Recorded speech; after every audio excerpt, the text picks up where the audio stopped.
ஆண்டுடைய நாமம் மகிமைப்படுவதாக. கர்த்தர் நல்லவர். எத்தனை பேர் ஆமீன் சொல்றீங்க? ஆண்டவர் ஒரு மிகவும் நல்லவராக இருக்கிறார்.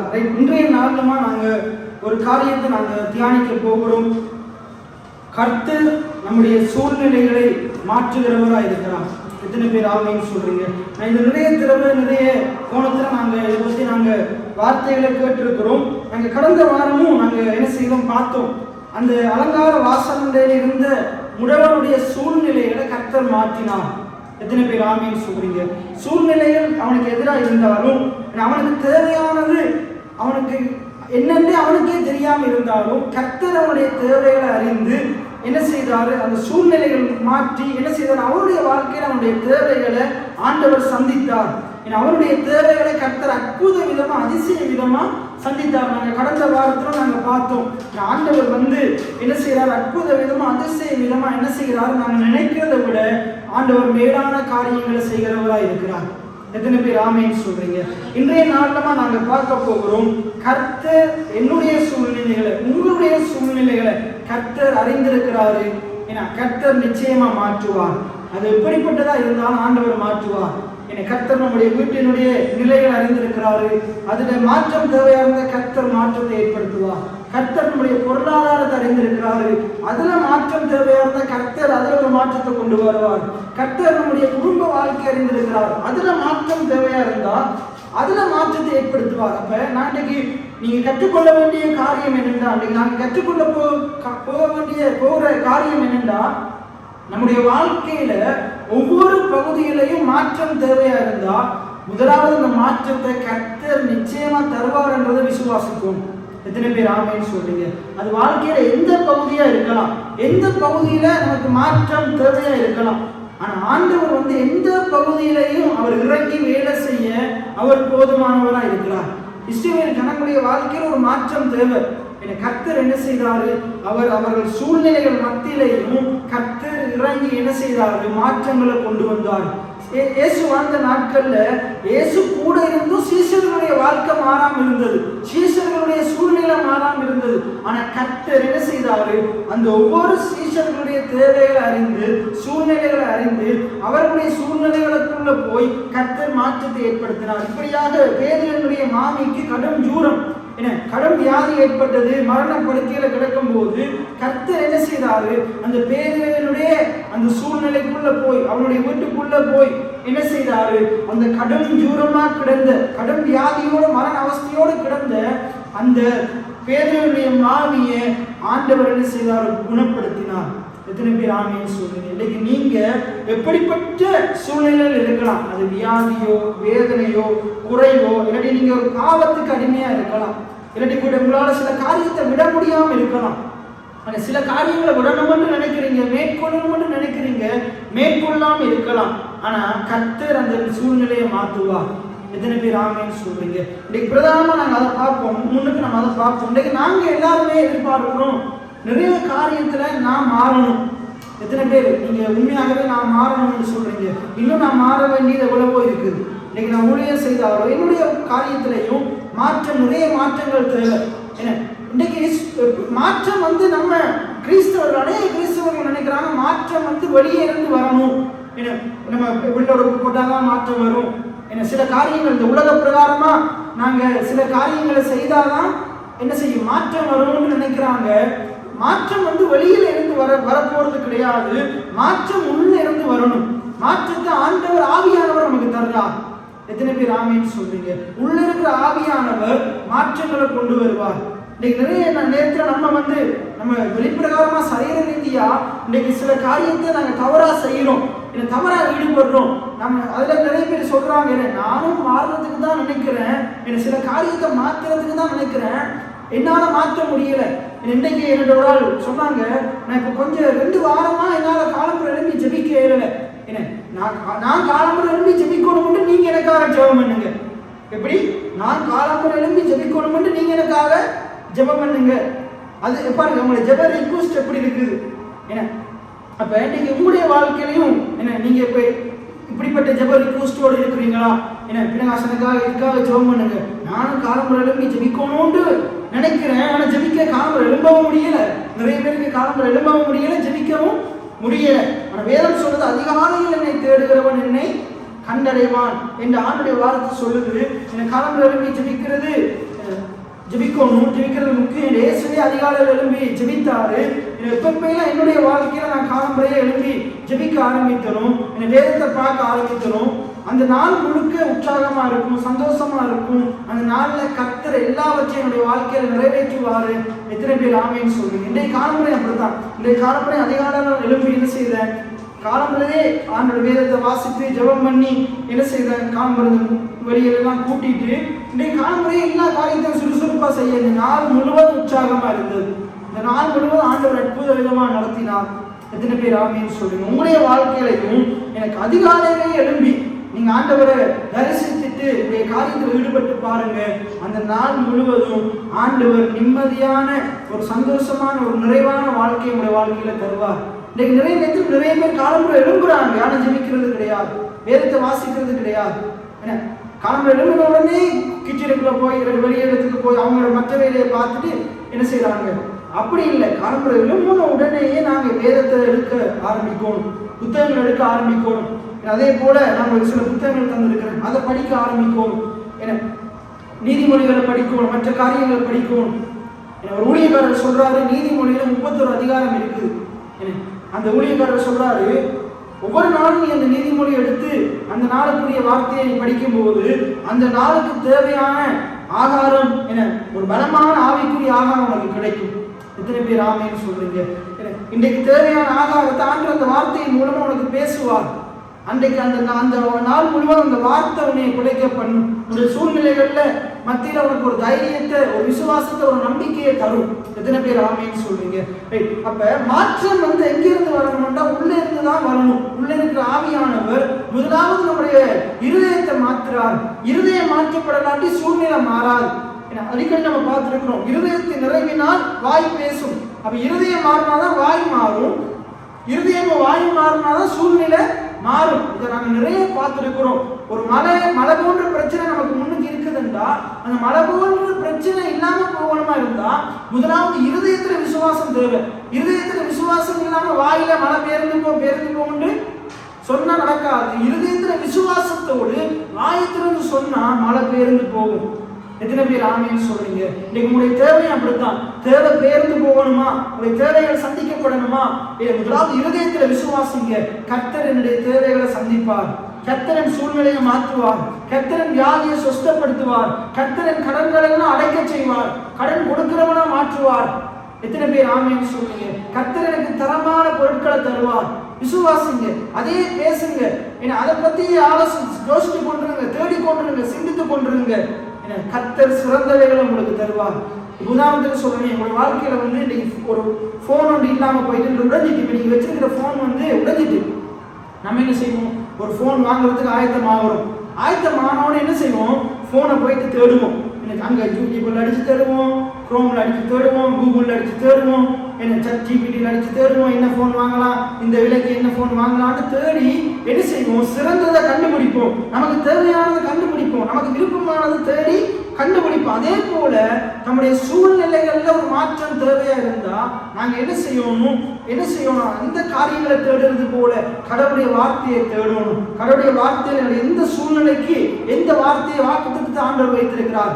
அப்ப ஒரு சூழ்நிலை இருக்குது, ஒரு வியாதி என்ற ஒரு சூழ்நிலை இருக்குது, சரீரத்திலேயோ எங்கேயோ சரீர அவயவங்கள்ல எங்கேயோ ஒரு வியாதி, ஆரோக்கியம் இல்லாத நிலைமை இருக்குது. அப்ப நாங்க இந்த வாக்குத்தத்தங்களை தேடும்போது, வார்த்தையை நாங்க தேடும்போது, வேதத்துல தேடும்போது அங்க என்ன செய்யும், ஆண்டவர் அவருடைய வார்த்தையில் என்ன செய்திருக்கிறாரு, எழுதி இருக்கிறாரு, நான் உனக்கு ஆரோக்கியம் வரப்பண்ணுகிறவரா இருக்கிறேன். அப்ப அந்த சூழ்நிலைக்கு தேவையான பதில கர்த்தர் அன்றைய நாள்ல வேதத்தெடுத்து விசுவாசத்தோடு படிக்கிற உங்களோட ஆண்டவர் பேசுவார். அப்ப அன்றைக்கு நீங்க பலவீனமா ஆரோக்கியம் இல்லாம இருந்தாலும் ஆண்டவர் எனக்கு ஆரோக்கியம் வரப்பண்ணுகிறார் என்ற வார்த்தையை எடுத்து அந்த நாள் முழுக்க நீங்க வாயை திறந்து அங்க வலிக்குது இங்க வலிக்குதுன்னு சொல்லாம, எனக்கு பலவீனமா இருக்குன்னு சொல்லாம, நீங்க ஆண்டவர் எனக்கு ஆரோக்கியம் வர பண்ணுவார். எந்த இடத்துல ஆரோக்கியம் இல்லாம இருக்குதோ, இருதய பகுதியில் ஆரோக்கியம் இல்லாம இருந்தா கையை வச்சு சொல்லணும், ஆண்டவர் எனக்கு ஆரோக்கியம் வர பண்ணுவார். முதுகு பகுதியில் ஆரோக்கியம் இல்லாம இருந்தா அந்த பகுதியில கையை வைத்து என்னுடைய உடம்புல ஆரோக்கியம் இல்லாம இருக்குது என்ற உண்மையை சொல்லாம வேதம் சொல்லுது ஆண்டவர் என்னுடைய சரீரத்தில் ஆரோக்கியம் வர பண்ணுகிறவராக இருக்கிறார் என்ற சத்தியத்தை நீங்க பேசும்போது அந்த சத்தியம் உங்களுடைய சரீரத்தில் இருந்து அந்த நோயை என்ன செய்யும், அந்த பலவீனத்தை என்ன செய்யும், அந்த நோவை என்ன செய்யும், பிடுங்கி எறிந்து அது கடல்ல நட்டு உங்களுக்கு ஆரோக்கியத்தை அந்த சத்தியம் கொடுக்கும், ஒரு விடுதலையை சத்தியம் கொடுக்கும், உங்களுடைய சூழ்நிலையில ஒரு மாற்றத்தை ஏற்படுத்தும். எத்தனை பேர் ஆமேன்னு சொல்றீங்க? அப்ப இருதயத்துல என்ன செய்யணும்? அந்த சத்தியத்தை விசுவாசிக்கணும். இன்னைக்கு நான் முதல் சொன்னது போல முதலாவது நான் பேச போறது என்ன சூழ்நிலை, குறிப்பிட்ட ஒரு சூழ்நிலை, குறிப்பிட்ட ஒரு சூழ்நிலை மாறணும். கர்த்தர் அந்த குறிப்பிட்ட சூழ்நிலையை மாற்றணும். என்னுடைய வாழ்க்கையில இருக்கிற குறிப்பிட்ட சூழ்நிலையை மாற்றணும். எனக்கு வியாதி ஒரு சூழ்நிலை, அதே போல இந்த பாவம் என்றது ஒரு சூழ்நிலை. நம்மளால விட முடியாத சில பாவத்துக்குள்ள நாங்கள் அடிமைகளா இருக்கிறோம், சில காரியத்துக்குள்ள நாங்கள் அடிமையா இருக்கிறோம். முதலாவது பாவம் என்னன்றது நாங்கள் உணர்ந்து கொள்ளும். கடவுளுடைய வார்த்தை சொல்லுது, நியாயப்பிரமாணத்தை மீறுவதே பாவம். ஆண்டுடைய வார்த்தை என்ன சொல்லுதுன்னா, நியாயப்பிரமாணத்தை, இந்த கடவுளுடைய வார்த்தையை மீறுறதுதான் பாவம் என்று வேத வார்த்தை சொல்லுது. அப்ப இன்னைக்கு நாங்க எல்லாருமே பாருங்க, நீங்க ஆராய்ந்து பாருங்க, கடவுளுடைய வார்த்தையின்படி நாங்க நடக்கிறோமா, இல்ல கடவுளுடைய வார்த்தையின்படி நாங்க நடக்கிறோமா, அல்லது கடவுளுடைய வார்த்தையின்படி நாங்க நடக்க விரும்பியும் நடக்காம இருக்கிறோமா? கடவுளுடைய வார்த்தையை கை கொள்ளாம இருக்கிறது தான் பாவமா இருக்குது என்று வேதம் சொல்லுது. நம்ம எல்லாரும் விரும்புகிறோம். பவுல் சொல்றாரு, நான் விரும்பினதை செய்யாமல் நான் வெறுக்கிறத செய்யறேன். எனக்குள்ள பாவம் குடிக்கொண்டிருக்குது. ஆனா ஆண்டவரை விசுவாசிக்கிறவனுக்குள்ள பாவம் அல்ல, ஆவியானவர் குடிக்கொண்டிருக்கிறார். ரோமர் எல்லாம் திருப்பிக் கொள்ளுங்க. ரோமர் 8வது அதிகாரம் 13வது வசனத்தை 14வது வசனத்தை வாசிங்க. ரோமர் 8வது அதிகாரம்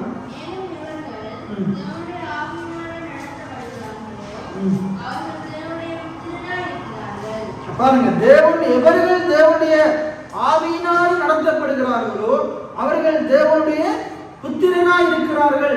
எவர்கள் தேவனுடைய ஆவியினால் நடத்தப்படுகிறார்களோ, அழகா சொல்லுது பாருங்க. அதுக்கு அடுத்த வசனத்தை வாசிங்க.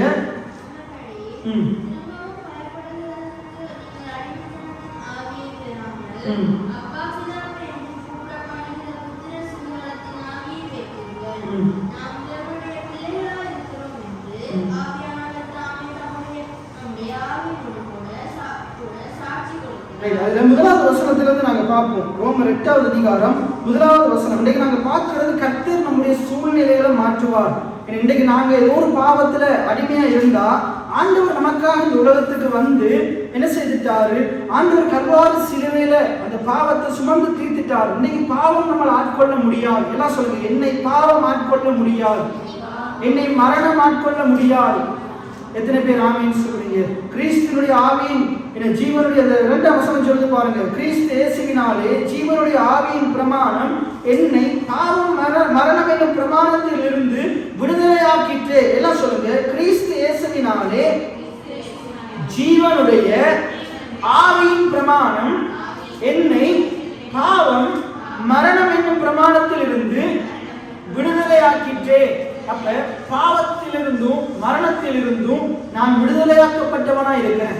அப்ப பாவம் என்னை ஆட்கொள்ள முடியாது, பாவத்தின் சம்பளமாகிய மரணம் என்னை ஆட்கொள்ள முடியாது. நாங்க மரணத்தை பார்த்து கேட்கணும், மரணமே உன் கூரங்கே, பாதாளமே உன் ஜெயம் எங்கே என்று தைரியமா கேட்கிறவர்களா இருக்கணும். மரணத்தை கண்டு பயப்படுகிறவர்களா இருக்க கூடாது. இதுல சொல்லுது பாருங்க, ஆனபடியினாலே கிறிஸ்து இயேசுவுக்கு உட்பட்டவர்களா இருந்து, 1வது வசனம், கிறிஸ்து இயேசுவுக்கு உட்பட்டவர்களா இருந்து இன்னைக்கு நானும் நீங்களும் இயேசு கிறிஸ்துவை சொந்த இரட்சகரா ஏற்றுக்கொண்ட விசுவாசித்த அந்த நாள்ல இருந்து இயேசு கிறிஸ்துவுக்கு உட்பட்டவர்களா இருக்கிறோம். இன்னைக்கு நாங்க ஆதாமுக்கு உள்ள இருந்த நாங்க இயேசுவை விசுவாசித்ததுனால கிறிஸ்துவுக்கு உட்பட்டவர்களா இருக்கிறோம். எத்தனை பேர் விசுவாசிக்கிறீங்க? எத்தனை பேர் விசுவாசிக்கிறீங்க? எப்ப நாங்க இயேசுவை ஏற்றுக்கொண்டோமோ, அடிக்கடி வேதத்துல வருது பாருங்க, கிறிஸ்துவுக்குள்ள வருது. நான் உங்களுக்கு ஏற்கனவே சொல்லியிருக்கிறேன், கிறிஸ்துவுக்குள் வரும்போது நீங்க மார்க் பண்ணணும், அதை கவனமா பார்க்கணும். கிறிஸ்துவுக்குள்ள நான் இருக்கிறேன். கிறிஸ்துவுக்குள்ள அர்த்தம் என்ன அப்படின்னு நான் கேட்கிறோம். இப்ப நாங்க ஞானஸ்தானம் எடுக்கிறோம் தானே, ஞானஸ்தானம் எடுக்கும்போது பாஸ்டர் என்ன செய்யறாரு? பாவத்துக்கு மறித்து நீதிக்கென்று பிழைக்கிறோம் அப்படின்னு என்ன செய்யறாரு? அப்புறம் அமர்த்தி எடுக்கிறார். நான் அடிக்கடி சொல்லுவேன், அமர்த்தி எடுக்கிறதா மாற்றம் வர போறது கிடையாது. அது ஒரு அடையாளம் தான். விசுவாசம் என்னது? அமர்த்தும் போது என்ன நடக்குது? நான் பாவத்துக்கு மறிக்கிறேன். அப்படின்றா நான் என்ன செய்யறேன், ஆதாமுக்குள்ள இருந்த பாவ மனிதனாகிய நான் என்ன செய்யறேன், மரித்து அடக்கம் பண்ணப்படுறேன். இப்ப மறுபடி எழுந்திருக்கிறது யாரு? பாவத்துல மரித்து உயிரோடு எழும்புறது யாருண்டா? பாவத்துல மரித்த ஆதாம் அடக்கம் பண்ணப்பட்டுட்டான். இப்ப உயிரோடு எழும்புறது யாருண்டா? கிறிஸ்துவுக்குள்ள புதிய மனுஷனா எழுந்திருக்கிறேன், புதிய சிருஷ்டியா நான் எழுந்திருக்கிறேன். எத்தனை பேர் ஆமீன் சொல்றீங்க? அப்ப பழையது எல்லாம் ஒளிந்தது, எல்லாம் புதிதாகினது. அப்ப எழுந்து அங்க அடக்கம் பண்ணப்பட்டது யாரு? அடக்கம் பண்ணப்பட்டது யாருண்டா? பழைய ஆதாம் அடக்கம் பண்ணப்பட்டான். எத்தனை பேர் ஆமீன் சொல்றீங்க? ஆதாமுக்குள்ள இருந்து நான் அடக்கம் பண்ணப்பட்டேன், என்னுடைய பழைய மனுஷன் அடக்கம் பண்ணப்பட்டான். கிறிஸ்துவுக்குள்ள நான் புதிய மனிதனா உயிரோடு இருந்தேன், கிறிஸ்துவுக்குள்ளான மனிதனா உயிரோடு இருந்தேன். ஆதாமுக்குள்ள நான் மரித்து போனேன், கிறிஸ்துவுக்குள்ள நான் உயிரோடு இருந்தேன். எல்லாம் சொல்லுங்க, ஆதாமுக்குள்ள நான் மரித்து போனேன், கிறிஸ்துவுக்குள்ள நான் உயிரோடு இருந்தேன். எத்தனை பேர் ஆமீன் சொல்லுங்க? ரோமர் 5ஆம் அதிகாரம் அப்படி வைத்துக் கொண்டு ரோமர் 5ஆம் அதிகாரம் 19ஆம் வசனத்தை நீங்க வாசித்தீங்கன்னா, ரோமர் 5ஆம் அதிகாரம் 19ஆம் வசனம், அன்றியும் ஒரே மனுஷனுடைய பாருங்க, ஆதாமினுடைய கீழ்ப்படியாமையினாலே அநேகர் பாவிகள் ஆக்கப்பட்டது போல இயேசுவினுடைய கீழ்ப்படிதலினாலே அநேகர் நீதிமான்களாக்க. பாருங்க, எல்லாரும் எதனால பாவிகளாக்கப்பட்டாங்களாம்? ஆதாம் தேவனுடைய வார்த்தைக்கு கீழ்ப்படியாததுனால பாவிகளாக்கப்பட்டாங்களாம். அப்போதே நான் உங்களுக்கு ஒரு காரியத்தை சொன்னேன். பாவம் என்றால் என்னது? பாவம் என்றால் என்ன சொல்லுங்க பாப்போம். பாவம் என்றால் என்ன? தேவனுடைய வார்த்தையை மீறுறதுதான் பாவம். வானுடைய வார்த்தை சொல்றது நியாயப்பிரமாணத்தை மீறுவதே பாவம். நியாயப்பிரமாணம் என்ன? தேவனுடைய வார்த்தை. எல்லாம் சொல்லுங்க, தேவனுடைய வார்த்தை. அப்ப பாவம்னா என்ன? தேவனுடைய வார்த்தையை மீறுவதே பாவம். அப்ப ஆதாம் செய்த பாவம் என்ன? அப்பள சாப்பிட்டதா? ஆதாம் செய்த பாவம் என்ன? தேவனுடைய வார்த்தையை மீறினது. தாயினதா சொல்றாரு, என்னது? பரத்துக்கு விரோதமாகவும் உமக்கு விரோதமாகவும் பாவம் செய்தேன், பொல்லாங்கானதை நடப்பித்தேன் அப்படின்னு சொல்றான். அப்ப பாவம் என்ற என்ன? தேவனுடைய வார்த்தையை மீறுறதுதான் பாவம். அப்ப இந்த இடத்துல ரோமர் 5ஆம் அதிகாரத்துல, ரோமர் 5ஆம் அதிகாரம் 19ஆம் வசனத்துல சொல்லுது பாருங்க. ரோமர் 5:19, அன்றியும் ஒரே மனுஷனுடைய கீழ்ப்படியாமையினாலே. அப்ப ஆதாம் என்ன செய்தாரு? ஆண்டுடைய வார்த்தைக்கு கீழ்ப்படியல, அதுதான் பாவம். ஆதாமுடைய பாவம் என்னது? ஆண்டுடைய வார்த்தைக்கு கீழ்ப்படியாம புசிக்க வேண்டாம் என்று சொன்ன கனியை புசிச்சிருக்க கூடாது. ஆனா அதுக்கு கீழ்ப்படியாம அதை எடுத்து புசிச்சதால் அவர் என்ன சொல்றது, நான் என்ன கேட்கறது எடுத்து புசிச்சதுனால அது அவனுக்கு பாவம் ஆயிற்று. அங்க சொல்லுது பாருங்க, அந்த ஆதாமுடைய கீழ்ப்படியாமையினாலே அவன் மட்டும் இல்ல, அவனுக்குள்ள பிறக்கிற காயின் ஆபேல், அதுக்கு பிறக்கிற சேத், அதுக்கு புறவு பிறக்கிற ஒவ்வொரு மனுஷனும் உலகத்துல எப்படி பிறக்கிறான் என்றால் பாவியா பிறக்கிறான். ஒவ்வொரு மனுஷனுடைய தாயும் என்ன செய்யறாங்க? பாவத்துல கற்பம் தெரிக்கிறாங்க. இன்றைக்கு புதிதாக பிறக்க போற குழந்தையும் அது எந்த பாவமும் செய்யலாட்டியும் அதுல சுபாவத்துக்குள்ள பாவத்தோடு பிறக்குது. அது வளர்ந்து வர நாட்கள் இப்படித்தான் திருடணும், இப்படித்தான் களவெடுக்கணும், இப்படித்தான் என்ன செய்யணும், தேவையில்லாத காரியங்களை செய்யணும்னு யாரும் சொல்லிக் கொடுக்க தேவையில்லை. ஏன்னா யாரும் சொல்லிக் கொடுக்க, கெட்ட விஷயங்களை யாரும் சொல்லிக் கொடுக்க தேவையில்லை. அது தானாக உள்ள இருக்கிறதுனால அது என்ன செய்யணும், வெளியே வந்துடும். ஆனா நல்ல விஷயங்களை சொல்லிக் கொடுத்தாலும் உள்ள ஏறாது, உள்ள இருக்காது. ஏன்னா அதை தொடர்ந்து செய்ய இயலாது. பாவத்தை பாருங்க, தொடர்ந்து செய்யறோம், விட முடியாது, விடணும்னு முடிவெடுத்துட்டு திரும்பி செய்யறோம். ஆனா நல்ல காரியங்களை பாருங்க, முடிவெடுத்தும் செய்ய முடியாது, பிசாசு செய்ய விட மாட்டாங்க. நாங்க ஜெபிக்கணும்னு முடிவெடுக்கிறோம், எத்தனை பேர் ஒரு நாள் ஜெபிக்கிறீங்க? ஜெபிக்கணும்னு முடிவெடுக்கிறோம், எத்தனை பேர் ஒரு நாள் ஜெபிக்கிறோம்? நம்ம ஒவ்வொரு நாளும் பைபிளை வாசிக்கணும்னு முடிவெடுக்கிறோம், எத்தனை பேர் தொடர்ந்து ஒவ்வொரு நாளும் 3 அதிகாரம் 4 அதிகாரம் முடிவெடுக்கிறோம், எத்தனை பேர் வாசிக்கிறோம்? ஆண்டவருக்கு இவ்வளவு கசகமாக கொடுக்கணும்னு முடிவெடுக்கிறோம், ஆனா என்ன செய்ய முடியல, தொடர்ந்து செய்யறது இல்லை. நல்ல காரியங்களை எவ்வளவோ நாங்க பிரசங்கத்தை சொன்னாலும், எவ்வளவோ நாங்க காரியத்தை சொன்னாலும் தொடர்ந்து செய்ய இயலலை. ஏன்னா உள்ள இருக்கிற அந்த மாம்ச மனிதன், பலவீனமான மனிதன் என்ன செய்யறான்? அதை செய்ய விடாதபடிக்கு பிசாசை தடுக்கிறான். ஏன்னா பிசாசு தேவையில்லாத எண்ணங்களை கொண்டு வர்றான். ஆனா இதே ஒரு கடனை வாங்க சொல்லி பாருங்க, ஒரு லோனை வாங்கி சொல்லி பாருங்க, அதே போல மற்றவர்கிட்ட இன்னும் நிறைய காரியங்கள் இருக்குது, இன்னும் சொல்லிட்டே போகலாம். அந்தந்த காரியங்களை செய்ய போனா அது என்ன செய்யும்? அது டக்குன்னு வருது. கெட்ட காரியங்கள் இயல்பாக வருது. பொய், உண்மையை சத்தியத்தை பேசுங்க, வசனத்தை பேசுங்கன்னா வசனம் வராது. ஆனா பொய் எப்படி இருந்து வரும்? அது எங்கிருந்து வருதுன்னு தெரியல அப்படின்னா எப்படியோ வந்துருது.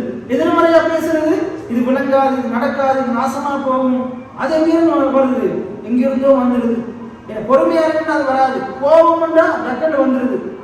அந்த மாம்சத்தின் கிரியைகள் டக்குன்னு வந்துடுது.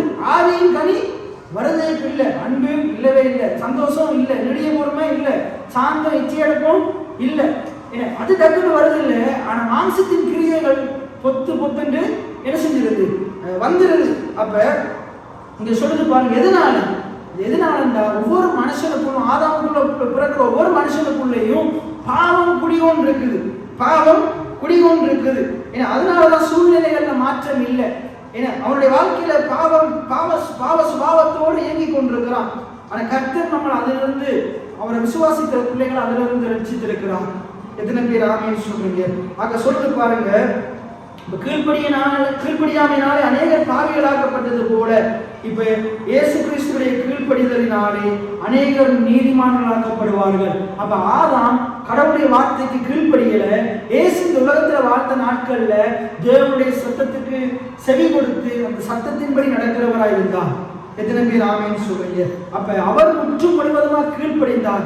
நமக்காக அவர் நியாயப்பிரமாணத்தை 100% நிறைவேற்றினார். எல்லாம் சொல்லுங்க, எனக்காக நான் விசுவாசிக்கிற இயேசு கிறிஸ்து தேவனுடைய நியாயப்பிரமாணத்தை 100% நிறைவேற்றினார். நியாயப்பிரமாணத்தின்படி அப்பழுக்கற்றவராக குறையற்றவராக வாழ்ந்தார்.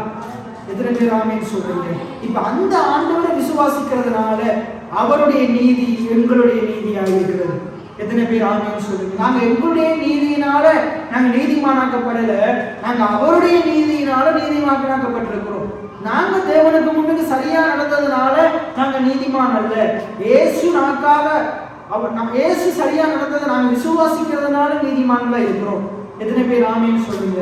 நீதி என்ன இங்கிலீஷ்ல சொல்லுவாங்க? ரைட்சஸ்னஸ். அப்படின்னா ரைட் அப்படின்னா சரி. இயேசு சரியா நடந்தார், இயேசு வார்த்தையின்படி நடந்தார். நாங்க வார்த்தையின்படி நடக்கல.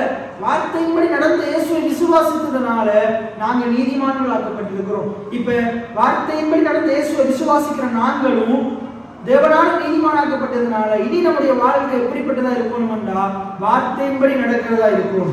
இயேசுவை விசுவாசிக்கிற நான் வார்த்தையின்படி நடக்கும் போது என்னுடைய சூழ்நிலை மாறும். என்ன சொல்லுங்க? இயேசுவை விசுவாசிக்கிற நான் வார்த்தையின்படி நடக்கும் போது என்னுடைய சூழ்நிலைகள் மாறும். அது எப்படிப்பட்ட சூழ்நிலையா இருந்தாலும் அது நிச்சயமாய் மாறும். எத்தனை பேர் ஆமென் சொல்றீங்க? அப்ப ஆதாமுடைய கீழ்ப்படியாமையினாலே அநேகர் பாவிகளாக்கப்பட்டது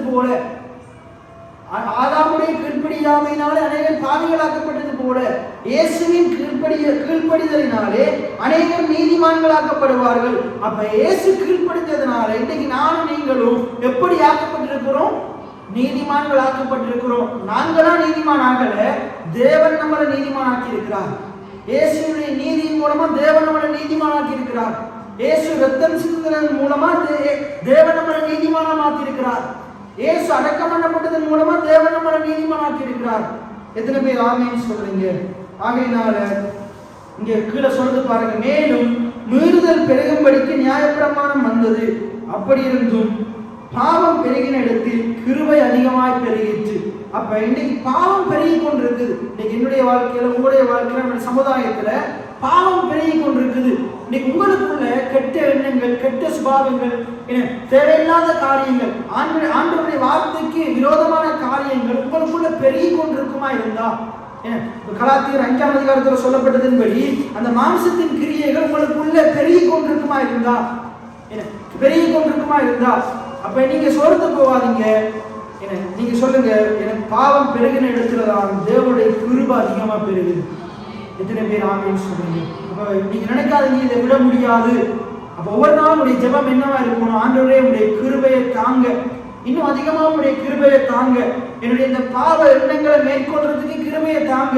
என்னுடைய இந்த பொல்லாத எண்ணங்களை மேற்கொள்றதுக்கு கிருபையை தாங்க. அப்ப எங்களுடைய இந்த பாவம் என்கிற சூழ்நிலை மாறணுமா இருந்தா, பேருந்து போகணுமா இருந்தா, ஆண்டுடைய கிருபையை ஒவ்வொரு நாளும் நம்முடைய வாழ்க்கையை எதிர்பார்த்து கொண்டே இருக்கணும். கிருபையை பெற்றுக்கொண்டே இருக்கணும். ஆண்டவர் ஏற்கனவே ஏராளம் தாராளமா கிருபையை தந்திருக்கிறார். ஆனா அது போதாது. ஒவ்வொரு நாள் அவருடைய கிருபைக்காக எங்கணும்.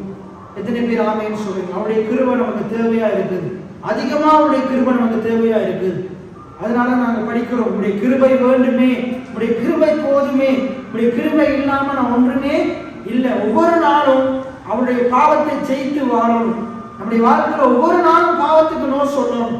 என்ன சொல்லணும்? ஒவ்வொரு நாளும் நான் பாவத்துக்கு இல்லை என்று சொல்லணும். இயேசுவுக்கு ஆம் என்று சொல்லணும். இயேசுடைய வார்த்தைக்கு ஆம் என்று சொல்லணும். ஒவ்வொரு நாளும் நம்முடைய எண்ணங்கள் ரெண்டு விதமா இயங்குது. ஒன்று வார்த்தையின்படி எண்ணங்கள் வருது, ஒன்று மாம்சத்தின்படி எண்ணங்கள் வருது. அதான் சொல்லுது, ஆவியின்படி நடக்க போறியா, மாம்சத்தின்படி நடக்க போறியா?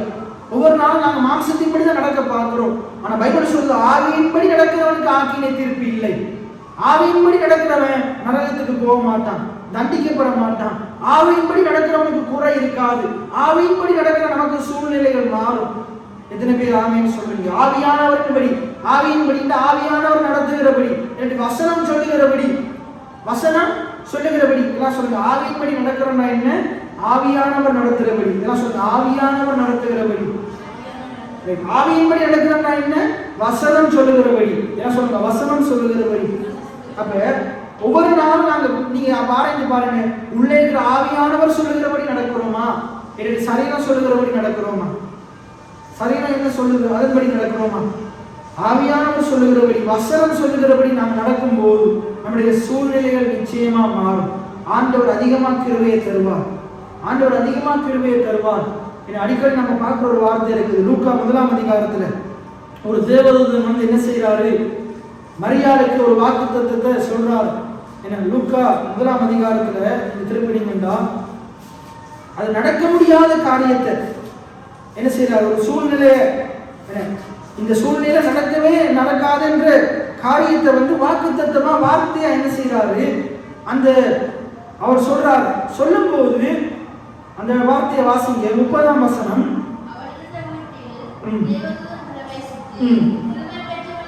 என்ன சொல்றாரு பாருங்க. ஒரு கன்னி பெண்ணிட்ட சொல்றாரு, கிருபை பெற்றவளே வாழ்க, கர்த்தர் உன்னுடனே இருக்கிறார், ஸ்திரீகளுக்குள்ளே நீ ஆசீர்வதிக்கப்பட்டவர் என்றார். இன்னைக்கு அதே ஆண்டவர் உங்களுக்கு சொல்றாரு, கர்த்தர் உங்களோடு கூட இருக்கிறார், நீங்களும் கிருபை பெற்றவர்களா இருக்கிறீங்க. உங்களுக்குள்ள தேவனுடைய கிருபை இருக்குது. எத்தனை பேர் ஆமேன்னு சொல்லுங்க? யோவான் 1:14 சொல்லுது பாருங்க.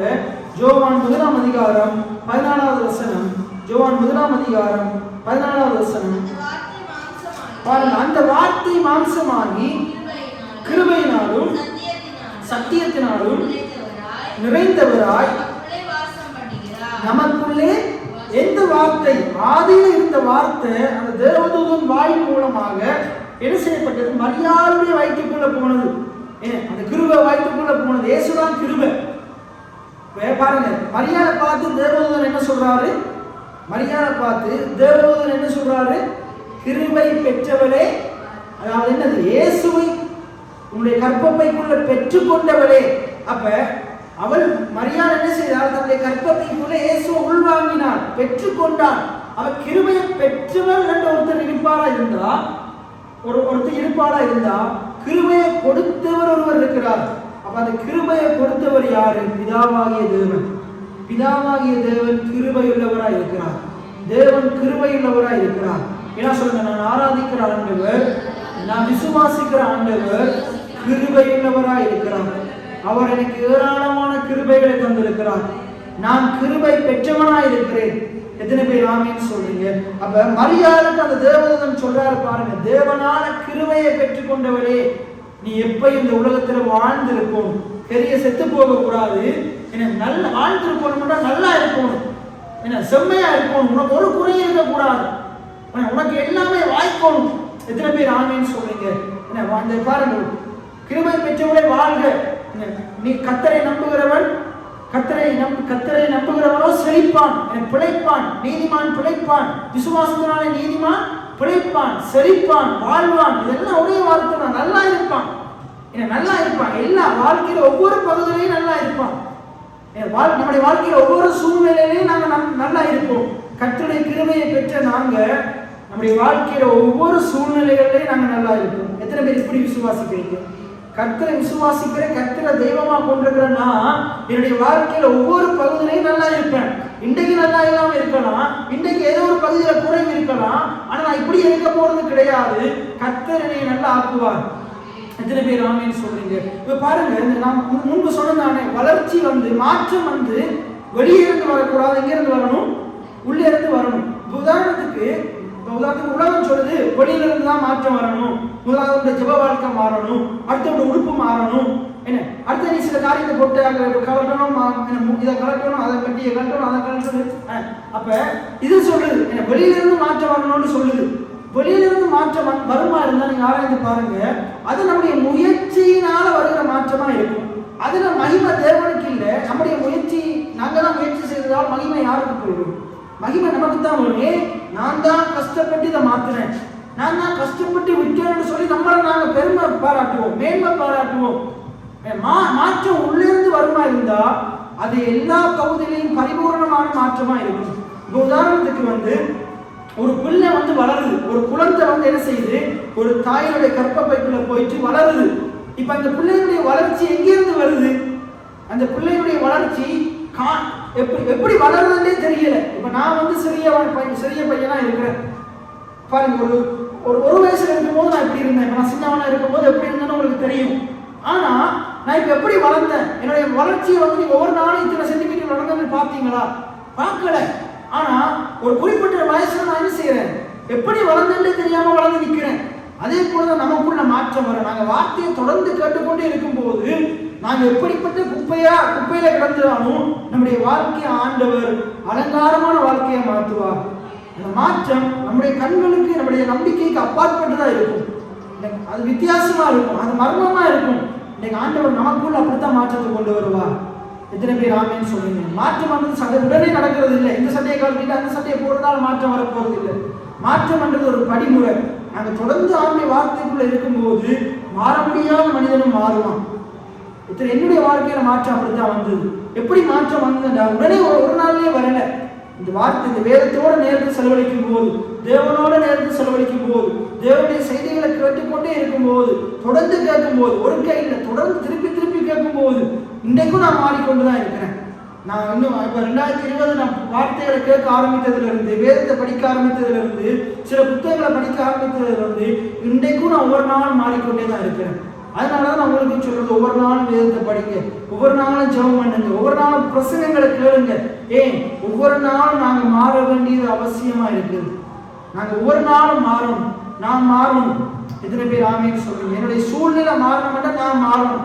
இன்னைக்கு ஒவ்வொரு நாளும் நம்முடைய உலகம் மாறிக்கொண்டிருக்குது, டெக்னாலஜி மாறிக்கொண்டிருக்குது, என்ன பணம் மாறிக்கொண்டிருக்குது, பொருள்கள் மாறிக்கொண்டிருக்குது, விலைகள் மாறிக்கொண்டிருக்குது. இல்ல நான் இப்படியே தான் இருப்பேன், உங்களுக்கு நீங்க ஒன்றையும் வாங்க முடியாது, பெற்றுக்கொள்ள முடியாது. நீங்களும் மாறணும், அறிவுல மாறணும். ஒரு 1ஆம் ஆண்டு இருக்கிறவன் 2ஆம் ஆண்டு புத்தகத்தை எடுத்து படிக்கணும். இல்ல நான் 1ஆம் ஆண்டே தான் படிப்பேன். அவனுடைய படிப்புல ஒரு மாற்றம் தேவை, அவன் யோசிக்கிற தன்மையில ஒரு மாற்றம் தேவை, அவன் சிந்திக்கிறதுல ஒரு மாற்றம் தேவை, எல்லாத்துலயும் மாற்றம் வரணும். அதே போல நமக்குள்ளே ஒரு மாற்றம் தேவை. எத்தனை பேர் ஆமென் சொல்றீங்க? நமக்குள்ள ஒரு மாற்றம் வரணும். இப்ப இந்த போட்டிருக்கிற உடுப்பை நான் என்னுடைய முயற்சியினால மாத்திரலாம், ஆனா என்னுடைய இருதயத்தை என்னுடைய முயற்சியினால மாற்ற முடியாது. எனக்குள்ள வாழுகிற ஆவியானவர் என்னுடைய இருதயத்தை மாற்றுகிறவராய் இருக்கிறார், என்னுடைய உள்ளந்திரியங்களை ஆராய்ந்து அறிகிறவராய் இருக்கிறார். அப்ப என்னுடைய இருதயம் மாறணும் என்றால் எனக்குள்ள இருக்கிற அந்த கிருபை நிறைந்த ஆண்டவர், அந்த பரிசுத்த ஆவியானவர் என்னுடைய இருதயத்தை மாற்றுவார். தொடர்ந்து நான் அவர்கள் நிலைத்திருக்கும் போது, அவருடைய வார்த்தையோடு நிலைத்திருக்கும் போது கர்த்தர் என்னுடைய இருதயத்தை மாற்றுவார். அப்ப என்னுடைய சூழ்நிலை மாறணும். நாங்க பார்க்கிறோம், என்னுடைய சூழ்நிலை மாறணும் என்றால் முதலாவது என்னுடைய இருதயம் மாறணும். அந்த மலை பேர்ந்து போகணும் என்று அந்த வார்த்தை சொல்லுது, உங்களுடைய இருதயத்திலே சந்தேகப்படாமல் விசுவாசித்தால்.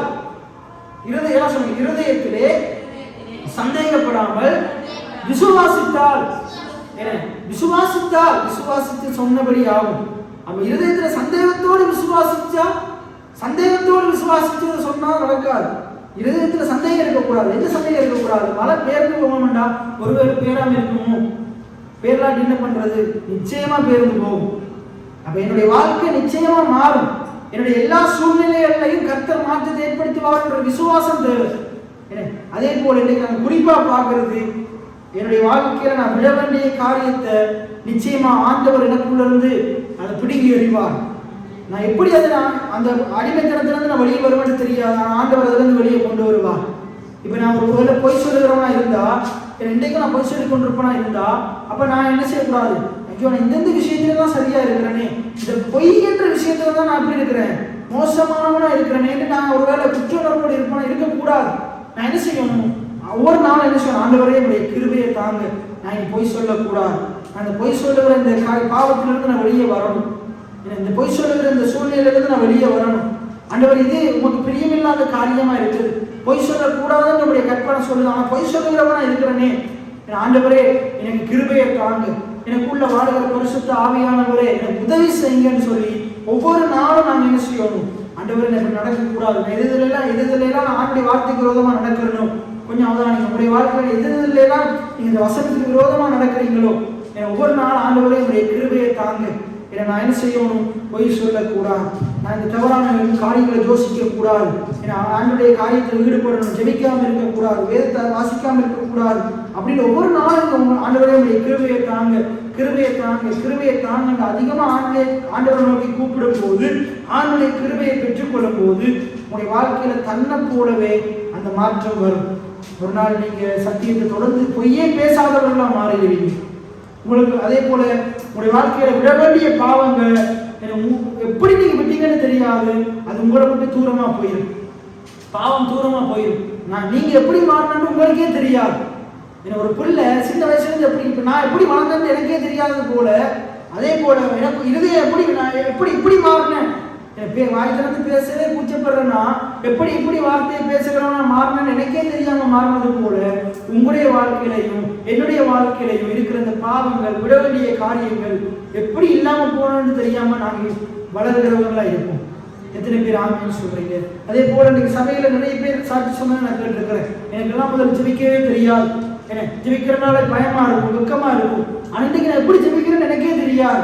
நான் வார்த்தையை கேட்டுக்கொண்டு இருந்தேன், பைபிளை படிச்சு கொண்டு இருந்தேன், பாடல்களை படித்து கொண்டு இருந்தேன். இன்றைக்கு ஆண்டவர் என்ன செய்யறாரு? என்னையெல்லாம் ஜெபிக்க வைக்கிறார். எத்தனை பேர் ஆமென் சொல்றீங்க? என்னையெல்லாம் ஜெபிக்க வைக்கிறார், பாடுறதுக்கு தைரியத்தை தந்திருக்கிறார், ஆராதனை வழிநடத்துறதுக்கு தைரியத்தை தந்திருக்கிறார். இன்னும் சிலருடைய வாழ்க்கையில கொடுக்கிறதே கையை நீட்டிப்படாது, இப்படி என்ன நீட்டிப்படும், இப்படி நீட்டிப்படாது. ஆனா கர்த்தர் இன்னைக்கு கொடுக்கிறவனா மாத்தி இருக்கிறார்.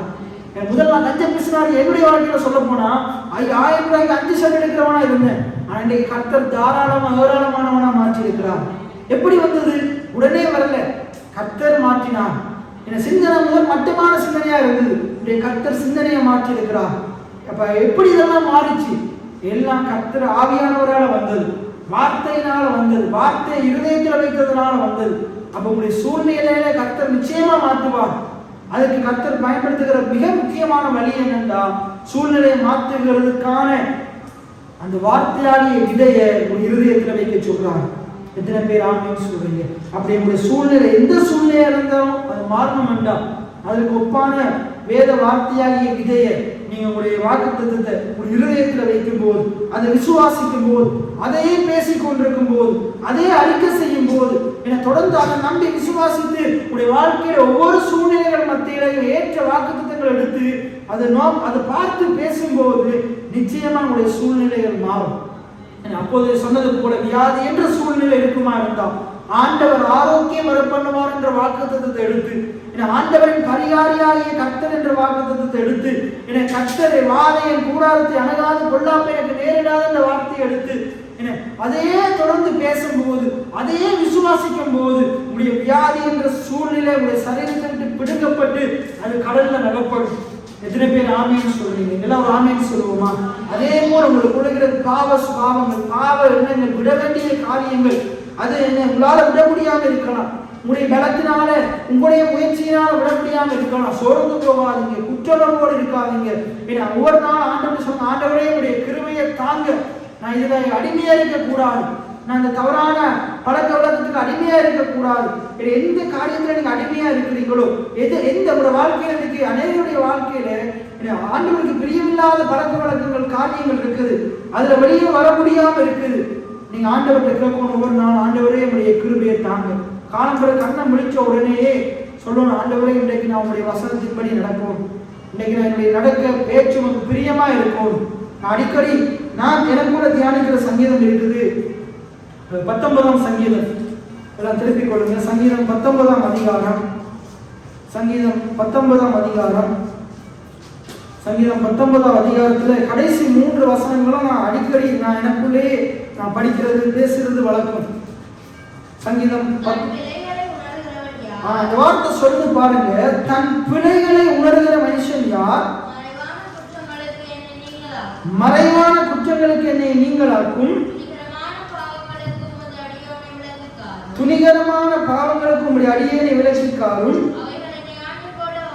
அவைகள் என்னை ஆண்டோடு ஒட்டாதிரும். அப்பொழுது நான் உத்தமனாகி பெரும் பாதகத்துக்கு நீங்களா இருப்பேன். இந்த இடத்துல சொல்லுது பாருங்க, தன் பிள்ளைகளை உணர்கிற மனுஷன் யார்? அப்ப ஒவ்வொரு முறையும் நான் இந்த வார்த்தையை எடுத்து தியானிக்கும் போது நான் என்ன சொல்றது, என்னைய பார்த்து என்ன சொல்றேன்டா, ஆண்டவரே நான் மற்றவருடைய பிள்ளைகளை சுட்டி காட்டுகிறவனா இருக்கக்கூடாது. நான் அதுக்கு முன்னதாக என்னுடைய பிள்ளைகளை நான் உணர்ந்து அது நம்மிடத்துல ஒப்புரவாகி மன்னிப்பு கேட்டு நான் என்ன செய்யணும், அந்த பிள்ளைகளிலிருந்து விடுவிக்கப்பட்டு ஒரு வாழ்க்கை வாழுகிறவனா இருக்கும். தொடர்ந்து அந்த பிள்ளையை செய்து கொண்டு உமக்கு பிரியம் இல்லாமல் உங்களை மன ரோக பண்ணி கொண்டு என்ன வாழக்கூடாது. உங்களுடைய கிருபைகளை அதிகமா தாங்க, என்னுடைய பிள்ளைகளை நான் உணர்ந்து கொள்ளும். உங்களுடைய கிருபைகளை அதிகமா தாங்க, என்னுடைய பிள்ளைகளை நான் உணர்ந்து கொண்டு நான் அதை விட்டு விடணும். என்ன சொல்லுங்க, தேவனே உங்களுடைய கிருபையை எனக்கு அதிகமாய் தாரும், என் பிள்ளைகளை நான் உணர்ந்து கொள்ள வேண்டும். எப்படிப்பட்ட ஒரு விண்ணப்பமா ஜெபமா இருக்குது பாருங்க. அப்ப ஆண்டவர் விரும்புகிறாரு, நாங்க மற்றவருடைய பிள்ளைகளை அல்ல, எங்களுடைய பிள்ளைகளை நாங்க முதலாவது உணர்ந்து கொள்ளும். அடுத்தது பாருங்க, மறைந்து கிடக்கும் பிள்ளைகளில் இருந்து என்னை சுத்திகரியும். ஒவ்வொரு நாளும் நம்முடைய ஜெபமா இருக்கும், ஆண்டவரே உடைய கிருபையை தாங்க, எனக்குள்ள இருக்கிற ஆண்டவரே இந்த பிள்ளைகளை, இந்த தவறான எண்ணங்கள், இந்த பாவ எண்ணங்கள்ல இருந்து என்னை விடுவிங்க, என்னை சுத்திகரிங்க, ஒரு ஈசோப்பினால் கழுவுங்க, அப்பொழுது நான் சுத்தமாவேன். என்னை கழுவியர்களும் அப்பொழுது நான் உறைந்த மலையிலும் வெண்மையாவே தாவீது என்ன செய்யறாரு, அந்த பாவத்தை செய்த போய் ஆண்டுடைய சன்னிதானத்தில் ஒப்புரவாகிறார். ஒவ்வொரு நாளும் ஆண்டுடைய கிருபையை பெற்று நாங்கள் ஆண்டவரிடத்துல இப்படிப்பட்ட அறிக்கையை செய்யும் போது, ஆண்டவரை என்னுடைய பிள்ளைகளை நான் உணரணும், என்னுடைய பிள்ளைகளை நான் உணரணும் அப்படின்னு நாங்கள் ஆண்டவரத்தில் ஒப்புரவாகணும். அதுக்கடுத்து சொல்லி பாருங்க, இப்படிப்பட்ட இந்த துணிகரமான பாவங்களுக்கு ஆண்டவரை உங்களுடைய பிள்ளையாகிய என்னை விலக்கி பாதுகாத்துறங்க. ஜெபிக்கணும், ஆண்டவரே உங்களுடைய கிருபையை தாங்க, என்னை எங்க பாவத்துக்கு விலக்கி காத்துறடுங்க. என்ன நான் ஒருவேளை நான் பொய் சொல்லுகிறவனா இருக்கலாம், ஆண்டவரே நான் பொய் சொல்லாதவனா இருக்க, நான் துணிகரமான இந்த வாயத்திலிருந்து பொய் சொல்லாம இருக்க என்னைய விலக்கி காத்துறடுங்க. இந்த பொய்க்கு என்னை விலக்கி காத்துறடுங்க, என்னுடைய நாவை கட்டுப்படுத்துங்க சுவாமி. அதே போல உங்களுடைய வாழ்க்கையில என்னென்ன பிழைகள் நீங்க செய்கிறீங்களோ, என்ன எது விட முடியாம இருக்குதோ ஒவ்வொரு ஆண்டவருடைய கேளுங்க, ஆண்டவரே இந்த பிள்ளையை நான் செய்யாம இருக்க எனக்கு உதவி செய்யுங்க. செஞ்சிட்டீங்களா? திருப்பி எழுப்பி சொல்லுங்க, ஆண்டவரே ஆண்டவர் நேற்று இந்த பிள்ளையை செய்யக்கூடாதுன்னு ஜெபம் பண்ண நான் செஞ்சுட்டேனே, அப்பா இது தொடர்ந்து என்னை பலப்படுத்துங்க, நான் தொடர்ந்து இந்த பிள்ளையை செய்யக்கூடாது, இந்த பிள்ளையை ஆண்டு கொள்ளக்கூடாது. நிறைய நேரத்துல அந்த பாவம் நம்மளை ஆண்டு கொள்ளுது, அந்த மாம்ச எண்ணம் நம்மளை ஆண்டு கொள்ளுது. இப்ப ஜெபிக்கணும், ஆண்டவரே அந்த பாவம் என்னை ஆண்டு கொள்ளக்கூடாது, அந்த மாம்சம் என்னை ஆண்டு கொள்ளக்கூடாது, நான் அந்த பாவத்தை ஆண்டு கொள்ளும், நான் அந்த மாம்ச எண்ணத்தை ஆண்டு கொள்ளும். எத்தனை பேர் ஆமைன்னு சொல்றீங்க? அப்படி சொல்லும் போது நாங்கள் அந்த பாவத்தை மேற்கொள்ள முடியும், அந்த தேவையில்லாத எண்ணத்தை ஆண்டு கொள்ள முடியும், அந்த கோபத்தை கட்டுப்படுத்த முடியும். இப்ப சொல்றது பாருங்க, இப்படி நாங்கள் ஜெபிக்கும் போது என்ன சொல்றது, நான் உத்தமனாகி என பெரும் பாதகத்துக்கு நீங்களா இருப்பேன். அதுக்கடுத்து சொல்றாரு பாருங்க, என் கண்மலையும் என் மீட்பெருமாகிய கர்த்தாவே, என் வாயின் வார்த்தைகளும் என் இருதயத்தின் தியானமும் உமது சமூகத்துக்கு பிரியமாய் இருப்பதாக, பிரியமாய் ஏற்றதாய் இருப்பதாக, என் வாயின் வார்த்தைகளும் என் இருதயத்தின் தியானமும். எப்படி சொல்றாரு பாருங்க, நீங்களா இருப்பேன். இப்படி நான் ஒவ்வொரு நாள் என்னுடைய பிள்ளைகளை நான் உணரும் போது, என்னுடைய பிள்ளைகளை நான் உணரும் போது, ஆண்டவரே என்னைய சுத்திகரிங்க என்று சொல்லி ஆண்டவரோடு ஒப்புரவாகும் போது, என்னுடைய பாவங்களுக்கு என்னை விலக்கி காத்துறனுங்க, நான் விட வேண்டிய காரியங்களை விட எனக்கு உதவி செய்யுங்க, உடைய கிருபை எனக்கு அதிகமா தாங்க, அப்பொழுது நான் உத்தமனாகி என்னை பெரிய ஆபத்துக்கு விலக்கி இருப்பேன். என்னை நீர் என் கண்மலையா, என் கோட்டையா, என் ஜீவனா, என் மீட்பரா இருந்து இருக்கும்போது என்ன நடக்கும்? முதலாவது, என் வாயின் வார்த்தைகளும் என் இருதயத்தின் தியானமும் உமக்கு பிரியமா இருக்கும், உமக்கு பிரியமா இருக்கும். இன்னைக்கு நான் என்ன சொல்றேன்டா, இன்னைக்கு நீங்க அதான் மேல இருக்கிறது பாருங்க, அந்த மனுஷன் எப்படிப்பட்டவனா இருக்கிறான்? பிழையுள்ள மனுஷனா இருக்கிறான், அவன் பிழையை உணர்கிற மனுஷனா இருக்கிறான். இன்னைக்கு நம்ம எல்லா இடத்துலையும் பிழைகள் இருக்குது. யாரு நான் 100% சரியன்னு சொல்றாங்க கையை பார்ப்போம். நம்ம எல்லார்ட்டையும் ஏதோ ஒரு பிழை இருக்குது, ஆனா அந்த பிழையை நம்ம உணர்றது கிடையாது. மனுஷன் எப்படிப்பட்டவன்டா, அவன் மற்றவர்கள் பிழையை உணர்த்துறதுல முன்னுக்கு வந்து நிற்பான். ஆனா தன்ற பிள்ளைய உணர மாட்டான். ஆனா நீங்க ஒவ்வொருத்தரும் என்ன உங்களுடைய ஆத்மாவுக்கும் உத்தரவாதம். இப்ப நீங்க உங்களோட பிள்ளைகளை உணர்கிறவங்களா இருக்கணும். ஆனா என்ன நடக்கணும்டா, ஒரு வாயின் வார்த்தைகள் இருதயத்தின் தியானம் ஆண்டுடைய சமூகத்துக்கு ஏற்றுதான் இருக்கணும். ஆண்டுடைய வார்த்தைக்கு ஏற்றுதான் இருக்கணும். அது மாறிடக்கூடாது. உங்களுடைய சரீரத்தை உங்களுடைய சூழ்நிலை மாறினாலும் உங்களுடைய வார்த்தைகள் மாறிடக்கூடாது. சூழ்நிலைகள் அது ஆண்டவருக்கு பிரியமில்லாமல் இருந்தாலும் உங்களுடைய வாயின் வார்த்தைகள் இருதயத்தின் தியானமும் ஆண்டுடைய சமூகத்துக்கு ஏற்றுதான் இருக்கும்போது, சரியா இருக்கும்போது, அந்த சூழ்நிலைகளை உங்களுடைய இருதயத்தின் தியானம் உங்களுடைய வாயின் வார்த்தைகள் மாற்றும். எத்தனை பேருக்கு நான் சொல்றது விளங்குது? என்ன சொல்லுங்க, என் சூழ்நிலைகளை என் இருதயத்தின் தியானமும் என் வாயின் வார்த்தையும் மாற்றும். எது மாற்றும்? உங்களுடைய சூழ்நிலை எது மாற்றும்? இருதயத்தின் தியானமும் வாயின் வார்த்தையும். அந்த 14ஆம் வசனத்தை எல்லாம் சேர்ந்து வாசிங்க. எல்லாம் என்னோட சேர்ந்து சொல்லுங்க. என் கண்மலையும் என் மீட்பருமாகிய கர்த்தாவே, என் வாயின் வார்த்தைகளும் என் இருதயத்தின் தியானமும் உமது சமூகத்துக்கு பிரியமாய் இருப்பதாக. எப்படி சொல்றாரு? என் வாயின் வார்த்தைகளும் என் இருதயத்தின் தியானமும் உமது சமூகத்துக்கு பிரியமாய் இருப்பதாக. என்ன அர்த்தம்?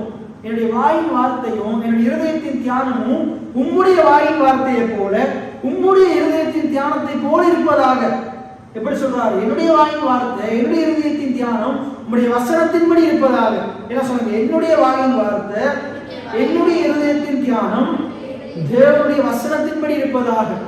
எத்தனை பேர் ஆமீன் சொல்றீங்க? அப்ப என்னுடைய வாயின் வார்த்தை என்னுடைய இருதயத்தின் தியானம் தேவனுடைய வசனத்தின்படி இருக்கும்போது, என்னுடைய பிரச்சனையின்படி அல்ல, என்னுடைய தேவையின்படி அல்ல, என்னுடைய எதிரான சூழ்நிலையின்படி அல்ல, தேவனுடைய வார்த்தையின்படி இருக்கும்போது என்னுடைய பிரச்சனை, சூழ்நிலை, என்னுடைய தேவைகள் எல்லாமே நிச்சயமா மாறும். எத்தனை பேர் ஆமீன் சொல்றீங்க? ஏனென்றால் அந்த வார்த்தையை எனக்குள்ள கொடுத்த கர்த்தர் அவர் என் மீட்பராக இருக்கிறார். அவர் அந்த பிரச்சனையிலிருந்து என்னை மீட்டெடுப்பார். அவர் அந்த எதிரான சூழ்நிலையிலிருந்து என்னை மீட்டெடுப்பார். இன்னைக்கு நான் உங்களுக்கு சொல்றேன், உங்கள் மீட்பராகிய கர்த்தர், உங்கள் கண்மலையாகிய கர்த்தர். ஏன்னா நீங்க எந்த காரியத்துக்கு அடிமையா இருக்கிறீங்களோ, எதை நீங்க விட வேண்டி இருக்குதோ அதுல இருந்து ஆண்டவர் உங்களை விடுவிப்பார். எத்தனை பேர் ஆமீன் சொல்றீங்க? நான் எல்லாம் சொல்லுங்க, என் கர்த்தர் என்னை விடுவிப்பார், என்னை விடுவிப்பார். நான் விட வேண்டிய காரியத்தில இருந்து ஆண்டவர் என்னை விடுவிப்பார். எத்தனை பேர் ஆமீன் சொல்றீங்க? அப்ப ஆண்டவர் நம்புங்க. ஆண்டவரை என்னை விடுவீங்க, இது நான் செய்யக்கூடாது, அதுல இருந்து என்னை விடுவீங்க, இந்த வியாதியிலிருந்து என்னை விடுவீங்க, அதே போல இந்த தரித்திரத்திலிருந்து என்னை விடுவீங்க, இந்த நோயிலிருந்து என்னை விடுவீங்க, இந்த குறைவிலிருந்து என்னை விடுவீங்க, இந்த பற்றாக்குறையிலிருந்து என்னைய விடுவீங்க, இந்த முட்டாள்தனமான காரியத்திலிருந்து என்னைய விடுவீங்க. ஒருவேளை கோபம் அதிகமா வருதா இருந்தா ஆண்டவரே அந்த சுபாவத்திலிருந்து என்னைய விடுவீங்க. நான் உண்மையை போல ஆகணும் ஆண்டவரே, உண்மையை போல நான் இருக்கணும் என்று நாங்கள் ஒவ்வொரு நாளும் ஆண்டவரை சார்ந்து வாழுகிறவர்களா வாங்கியிருக்கோம். சரி, நாங்கள் கடைசியா ரோமர் 8 அப்போது நாங்கள் வாசித்தது எடுத்து வாசித்து நாங்கள் முடிப்போம். ரோமர் 8ஆவது அதிகாரம் 1வது வசனத்திலிருந்து நாங்கள் வாசிப்போம். ஆனபடியினால் கிறிஸ்து இயேசுவுக்கு உட்பட்டவர்களாக இருந்து மாம்சத்தின்படி நடவாமல் ஆவியின்படி அப்படின்ற வசனத்தின்படி நடக்கிறவனுக்கு ஆக்கினை தீர்ப்பு இல்லை. அப்போது நாங்கள் பார்த்த வார்த்தையாதான் சொல்லுது, உங்களுடைய சூழ்நிலை எதுவாக இருந்தாலும் உங்களுடைய இருதயத்தின் தியானம், வாயின் வார்த்தைகள் ஆண்டுடைய வசனத்தின்படி இருக்கணும். எப்படி இருக்கணும்? கடவுளுடைய வசனத்தின்படி இருக்கணும். நம்முடைய சூழ்நிலைகள் எதுவாக இருந்தாலும் நம்முடைய இருதயத்தின் தியானமும் வாயின் வார்த்தையும் கடவுளுடைய வார்த்தையின்படி இருக்கணும். இந்த வார்த்தையை தான் சொல்லுது. இயேசு கிறிஸ்துவுக்கு உட்பட்ட நானும் நீங்களும் எப்படி இருக்கணும் என்று சொல்லுது பாருங்க. ரோமர் 8ஆவது அதிகாரம் 1ஆம் வசனத்தை என்னோடு சேர்ந்து வாசிங்க. கிறிஸ்து இயேசுவுக்கு உட்பட்டவனாகிய எனக்கு என்ன சொல்லுங்க? கிறிஸ்து இயேசுவுக்கு உட்பட்டவனாகிய நான் மாம்சத்தின்படி நடவாமல் ஆவியின்படி நடக்கிறவனா இருக்க வேண்டும். இயேசுக்குள்ளே இருக்கிற நான், ஆதாமுக்குள்ள நான் முதல் இருந்தேன். அப்ப நான் பாவம் செஞ்சேன், பாவத்துக்கு அடிமையா இருந்தேன், அக்கிரமத்திலும் பாவத்திலும் நான் மறித்தவனா இருந்ததுனால நான் என்ன செய்து கொண்டிருந்தேன்? பாவம் செய்து கொண்டிருந்தேன், மனசு மாம்சமும் விரும்பினதான் செய்து கொண்டிருந்தேன். இன்றைக்கு நான் இயேசு கிறிஸ்துவுக்கு உட்பட்டவனா இருக்கிறபடினால இன்றைக்கு நான் மாம்சம் சொல்லுகிறபடி நடக்கக்கூடாது, ஆவியானவர் சொல்லுகிறபடி நான் நடக்கும், வசனம் சொல்லுகிறபடி நான் நடக்கும். அப்ப இயேசு கிறிஸ்துவுக்கு உட்பட்டவனா இருக்கிறன்னா நீங்க எப்படி நடக்கணும்? மாம்சத்தின்படி நடக்கக்கூடாது. என்ன சொல்லுங்க? மாம்சத்தின்படி நடக்கக்கூடாது. மாம்சம் என்றால் என்னது? இந்த சரீரம் சொல்லுகிறபடி நடக்கக்கூடாது, நம்மளுக்கு தோன்றபடி நடக்கக்கூடாது, மை லைஃப் மை ரூல்ஸ் நடக்கக்கூடாது.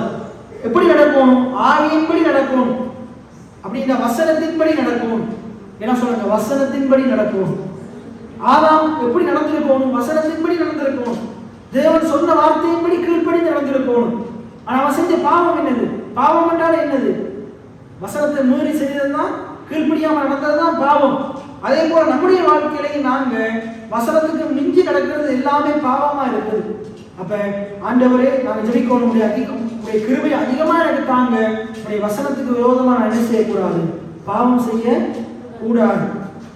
வசனத்துக்கு விரோதம் நம்முடைய வாழ்க்கையில நீங்க ஆராய்ந்து பாருங்க. எந்த தீர்மானம் எடுக்கின்றாலும், உங்களுடைய வாழ்க்கையில எந்த தீர்மானம் எடுக்கின்றாலும் கடவுளுடைய வார்த்தையோடு ஒப்பிட்டு பாருங்க. எனக்கு திருமணமா இருக்குமா இருந்தா, நான் இந்த வயதுல திருமணம் முடிக்கிறது கடவுளுக்கு பிரியமா? திருமண வாழ்க்கை குறித்து கடவுள் என்ன சொல்றாரு? எப்படியான ஆளை திருமணம் முடிக்கணும்னு சொல்றாரு? வேதத்தோடு ஆராய்ந்து பார்ப்போம்.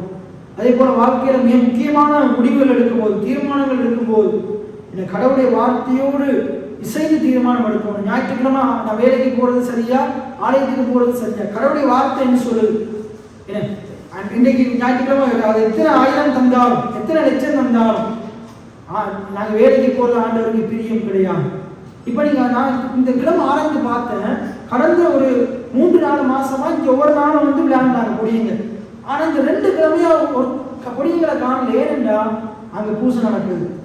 அப்போ பாருங்க, அவங்களே அவங்களுடைய கடவுளுக்கு உண்மை உள்ளவங்களா இருக்கும்போது நாங்கள் எவ்வளவு அதிகமாக உண்மை உள்ளவங்களா இருப்போம். இந்த 2 கிழமையா ஒரு பயமும் இங்கே வரல. அப்போ பாருங்க, அவங்க எவ்வளவு அவங்களுடைய தெய்வத்தின் மேல பயபக்தி உள்ளவங்களா இருக்கிறாங்க. உண்மையுள்ள தெய்வத்தை ஆராதிக்கிறோம்னு நாங்கள் சொல்றோம், ஆனால் நாங்கள் அவரை அவமதிக்கிறோம். என்ன, நம்ம அவரை அவமதிக்கிறோம். அப்படி நாங்கள் இருக்கக்கூடாது. அவர்களுக்கு காட்டிலும் நாங்கள் ஆண்டவரை உண்மையா தேடுகிறவர்களா இருப்போம். எத்தனை பேர் ஆமீன்னு சொல்றீங்க? ஆகையினால மாற்றம் நம்ம இருதயத்துல தான் வரணும். அப்ப இங்கேயும் சொல்லப்படுது பாருங்க, ஆவியின்படி நடக்கிறவர்களுக்கு ஆக்கிலே தீர்ப்பு ஆராய்ந்து பார்க்கணும். ஞாயிற்றுக்கிழமை நான் எங்க போறது ஆண்டவருக்கு சித்தம்? கடவுளுடைய வார்த்தை என்ன சொல்லுது? உள்ள இருக்கிற ஆவியானவர் என்ன சொல்லுவாரு? ஞாயிற்றுக்கிழமை எங்க போன்னு சொல்லுவாரு?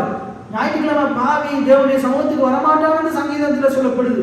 ஆனா நீதிமான் கர்த்தருடைய சமூகத்துல மகிழ்ந்திருப்பான் என்று வேதம் சொல்லுது. 1000 நாளப்பாயிருக்கிறோம் நீதிமானுக்கு கடவுளுடைய சன்னிதானத்துல வாசல்ல இருக்கிறதா அவனுக்கு நலம் என்று வேதம் சொல்லுது. எத்தனை பேர் ஆவின்னு சொல்லுங்க? அதே போல வாழ்க்கையில ஒவ்வொரு தீர்மானங்கள் எடுக்கும் போதும் கர்த்தருடைய வார்த்தை என்ன சொல்லுது, அதன்படி நாம நடக்கிறவங்களா இருப்போம். அதுக்கு அடுத்த வார்த்தை சொல்லுது பாருங்க, கிறிஸ்து இயேசுவினால ஜீவனுடைய ஆவியின் பிரமாணம் என்னை பாவம் மரணம் என்னும் பிரமாணத்திலிருந்து விடுதலை ஆக்கிட்டு.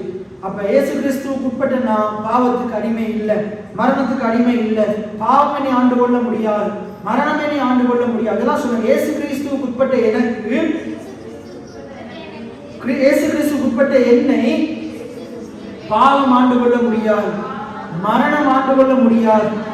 எத்தனை பேர் ஆவின்னு சொல்லுங்க? ஏன்னா இயேசு கிறிஸ்துவுடைய ஜீவனின் ஆவியின் பிரமாணத்துக்குள்ள இருக்கிற எத்தனை பேர் ஆவின்னு சொல்றீங்க? அது எப்படி எனில், மாம்சத்தினாலே பலவீனமாக இருந்த நியாயப்பிரமாணம் செய்யக்கூடாததை தேவனே செய்யும்படிக்கு தம்முடைய குமாரனை பாவ மாம்சத்தின் சாயலாகவும் பாவத்தை போக்கும் பலியாகவும் அனுப்பி மாம்சத்திலே பாவத்தை ஆக்கினைக்குள்ளாக தீர்த்தார்.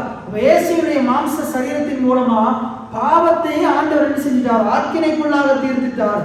ஆகையினால எங்களை என்ன செய்ய முடியாது? பாவம் ஆண்டு கொள்ள முடியாது. அதுக்கடுத்த வார்த்தை சொல்றது பாருங்க, மாம்சத்தின்படி நடவாமல் ஆவியின்படி நடக்கிற நம்மிடத்தில் நியாயப்பிரமாணத்தின் நீதி நிறைவேறும்படிக்கு எப்படி செய்தார்? ஆவியின்படி நடக்கிற நமக்கு, வசனத்தின்படி நடக்கிற நமக்கு, இயேசுவை விசுவாசிக்கிற நமக்கு, இயேசுவை விசுவாசிக்கிற நமக்கு அந்த நீதி நிறைவேறணுமா? எந்த நீதி? இயேசு நிறைவேற்றின நீதி. இயேசு நியாயப்பிரமாணத்தை பூரணமாக கடைபிடித்தது நம்முடைய வாழ்க்கையில, விசுவாசிக்கிற நம்முடைய வாழ்க்கையில நிறைவேறுதான். ஆனா நம்ம கடைபிடிக்கல, நமக்காக இயேசு கடைபிடித்தார். நியாயப்பிரமாணத்தை நம்ம கடைபிடிக்கல, இயேசு கடைபிடித்தார். அவரை விசுவாசிக்கிறதுனால அவருக்கு கிடைக்க வேண்டிய நீதி நமக்கு கிடைத்திருக்குது. அவருக்கு நிறைவேற வேண்டிய நீதி நமக்கு நிறைவேறும். எத்தனை பேர் ஆமென் சொல்றீங்க? இது எப்படி? நம்முடைய செயல்களினால் அல்ல, அவருடைய கிருபையினால். அப்ப வளர்ச்சி மாற்றம் எப்படி வருது? நம்முடைய செயல்களினால் அல்ல, அது உள்ளத்திலிருந்து வருது. மாற்றத்தை ஆவியானவர் தர்றார். இந்த கருத்தை நாங்க பார்க்கிறோம். மாற்றம் வெளியிலிருந்து வரல, எங்கிருந்து வருது? உள்ளிருந்து வருது. மாற்றத்தை உள்ள இருக்கிற ஆவியானவர் தர்றார். அவருடைய கிருபை நமக்கு தருது. தேவனுடைய கிருபை நமக்கு மாற்றத்தை தருது. எத்தனை பேர் ஆமேன்னு சொல்றீங்க?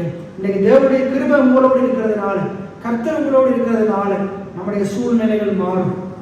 எத்தனை பேர் ஆமேன்னு சொல்றீங்க? ஏன்னா அந்த வார்த்தையை தான் நாங்கள் பார்த்தோம். இது தொடர்ந்து நாங்கள் அடுத்த கிழமை பார்ப்போம். நாங்கள் பார்த்த காரியம் என்னென்னா, கர்த்தர் நம்முடைய சூழ்நிலைகளை மாற்றுவார். நமக்குள்ள இருக்கிற ஆவியானவர், நமக்குள்ள இருக்கிற தேவனுடைய கிருபை நம்முடைய சூழ்நிலைகளை மாற்றும். அப்போ ஒவ்வொரு நாளும் நாங்கள் பண்ண வேண்டிய அறிக்கை என்னது? இந்த சங்கீதம் 19ஆம் அதிகாரம் கடைசி வசனம் சொன்னபடி, என ஆண்டவர் கர்த்தரின் ஜீவனாய் இருக்கிறார், கர்த்தரின் ஜீவனாய் இருக்கிறார். ஆகையினால நான் என்ன செய்வேன்? என்னுடைய வாயின் வார்த்தைகள், என் இருதயத்தின் தியானம் அது கடவுளுடைய தியானத்தை போல, கடவுளுடைய வார்த்தையை போல இருக்கும். இன்னைக்கு நீங்களும் நானும் செய்ய வேண்டிய காரியம் என்னென்றால், உங்களுடைய சூழ்நிலைகள் மாறணும் என்றால், என்னை நீங்கள் விட வேண்டிய பாவத்தை விட்டு வெளியே வரணும் என்றால், என்னை உங்களுடைய வியாதி மாறணும் என்றால், உங்களுடைய பொருளாதார நிலைமைகள் ஒரு திருப்பு முனை வரணும் என்றால், மாற்றம் வரணும் என்றால், என்னை நீங்கள் எதிர்பார்த்திருக்கிற முடிவுகள் வரணும் என்றால், அதுக்கு ஒப்பான கடவுளுடைய வார்த்தையை, கடவுளுடைய வார்த்தை உங்களுடைய வாயின் வார்த்தையா மாறணும். அதுக்கு ஒப்பான கடவுளுடைய வார்த்தை உங்கள் இருதயத்தின் தியானமா மாறணும். கடவுளுடைய வார்த்தை உங்கள் இருதயத்தின் தியானமா மாறணும். என்ன சொல்லுங்க? கடவுளுடைய வார்த்தை என்னுடைய இருதயத்தின் தியானமாய் மாற வேண்டும். கடவுளுடைய வார்த்தை என்னுடைய வாயின் வார்த்தையாக மாற வேண்டும். அப்ப கடவுளுடைய வார்த்தை, வாக்கு தத்துவம் நம்முடைய வாயின் வார்த்தையா, நம்முடைய இருதயத்தின் தியானமா மாறும்போது நம்முடைய சூழ்நிலைகள் நிச்சயமா மாறும். நம்முடைய சூழ்நிலைகள் நிச்சயமா மாறும். எப்ப ஆபிரகாமுடைய வாழ்க்கையில கடவுளுடைய வாக்கு தத்துவம் அவனுடைய வாயின் வார்த்தையா, இருதயத்தின் தியானமா மாறிச்சோ, அன்றிலிருந்து ஒரு உற்பவ காலத்துல ஆபிரகாமுக்கு ஈசாக்கு பிறந்தான். எத்தனை பேர் ஆமேன்னு சொல்றீங்க? காலேப் யோசுவாவுடைய வாயில எப்ப கடவுளுடைய வார்த்தை வந்ததோ, என நாங்கள் நிச்சயமா அதை சுதந்திரிப்போம், அவர்கள் நமக்கு இறையாவார்கள் தேவன் சொன்ன வாக்கு தத்துவத்தை விசுவாசித்து அதை பேசினாங்களோ, அப்பொழுது அவர்கள் 2 பேரும் கானானை சுதந்திரித்தாங்க. அதே போல எலிசபெத், அதே போல பேதுரு, அதே போல மரியாள், அதே போல பழைய ஏற்பாட்டு பரிசுத்தவான்கள் எல்லாம் கடவுள் சொன்னதை விசுவாசித்து அதை வாயில வச்சு பேசும்போது என்ன நடந்ததுன்றா, அவருடைய சூழ்நிலைகள் மாறினது, அவருடைய பிரச்சனைகள் மாறினது, அவருடைய தேவைகள் சந்திக்கப்பட்டது. யார் இதெல்லாம் செய்தது? இவர்களுடைய மீட்பரும் கண்மலையுமாகிய கர்த்தர் என்ன செய்தார்? அவர்கள் வாயின் வார்த்தையின்படி, அவருடைய வாயின் வார்த்தையின்படி, இருதயத்தின் தியானத்தின்படி என்ன செய்தார்? அவருடைய வாழ்க்கையில மாற்றங்களை கொண்டு வந்தார். இன்றைக்கு நான் உங்களுக்கு சொல்றேன், உங்களுடைய இருதயத்தின் தியானத்தின்படி, உங்களுடைய வாயின் வார்த்தையின்படி கர்த்தர் உங்களுடைய வாழ்க்கையில மாற்றத்தை ஏற்படுத்துவார். அது ஆண்டவருடைய வார்த்தைக்கு ஏற்றபடி உங்களுடைய இருதயத்தின் தியானம் இருக்குமா இருந்தா, வாயின் வார்த்தை இருக்குமா இருந்தா, வார்த்தையின்படி உங்களுடைய வாழ்க்கை இருக்கும். எத்தனை பேர் ஆமேன்னு சொல்றீங்க? 112ஆம் சங்கீதம் உங்களுடைய இருதயத்திலே வாயில இருக்குமா இருந்தா, 112ஆம் சங்கீதத்தின்படி உங்களுடைய வாழ்க்கை இருக்கும். எனக்கு இந்த உலகம் சொல்லுகிறபடி, உலகத்தில் இருக்கிற மனுஷன் சொல்லுகிறபடி, உலக நம்பிக்கையின்படி உங்களுடைய இருதயத்தின் தியானமும் வாயின் வார்த்தையும் இருக்குமா இருந்தா, உங்களுடைய சூழ்நிலை அப்படித்தான் இருக்கும், தோல்வியாக தான் இருக்கும். ஆனால் ஆண்டவர் நமக்கு கற்றுக் கொடுக்கிற காரியம் என்னென்றா, உங்களுடைய சூழ்நிலை இந்த வேதம் சொல்லுகிறபடி இருக்கணுமா இருந்தா, வேதம் சொல்லுகிறபடி உங்களுடைய இருதயத்தின் தியானமும் உங்களுடைய வாயின் வார்த்தையும் இருக்கும் போது உங்களுடைய சூழ்நிலைகள் எல்லாமே சீக்கிரத்துல மாறும், அற்புத விதமா மாறும், அதிசய விதமா மாறும். நீ எதிர்பார்க்கிறத விட அது 1000 மடங்கு 10,000 மடங்கு ஆசீர்வாதமா இருக்கும் என்று கர்த்தர் சொல்றார். இத்தனை பேர் ஆமேன்னு சொல்றீங்க?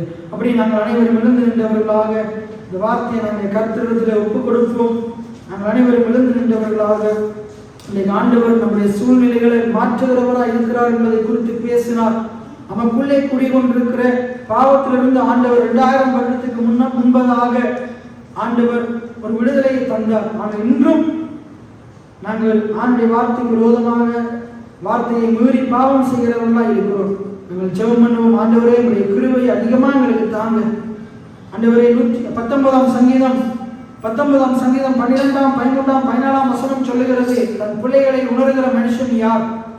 மறைந்து கிடக்கும் பிள்ளைகளில் இருந்து என்னை சுத்திகரியும், துணிகரமான பாவங்களுக்கு உடைய அடியேனை விலக்கி காரும், அந்த பாவங்கள் என்னை ஆண்டு கொள்ள விட்டாதிருக்கும், அப்பொழுது நான் உத்தமனாகி பெரும் பாதகத்துக்கு நீங்களா இருப்பேன்.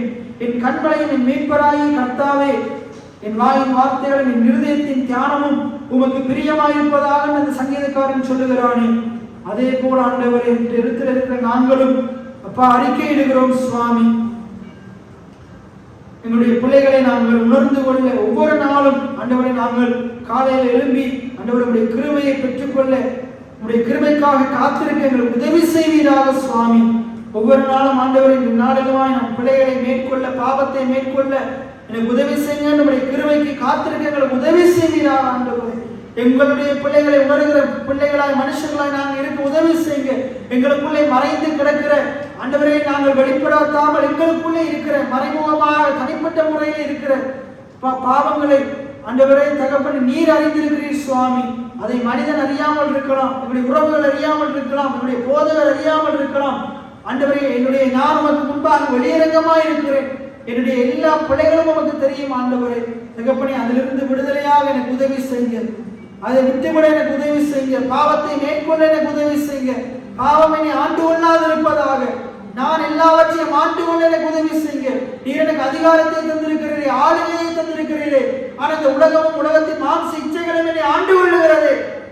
எனக்கு உதவி செய்யுங்க ஆண்டவரே. பாவத்தை நான் மேற்கொள்ள எனக்கு உதவி செய்யுங்க. உடைய கிருபை அதிகமாய் தாங்க ஆண்டவரே. நீரின் கண்மலையாய் இருக்கிறீர் சுவாமி.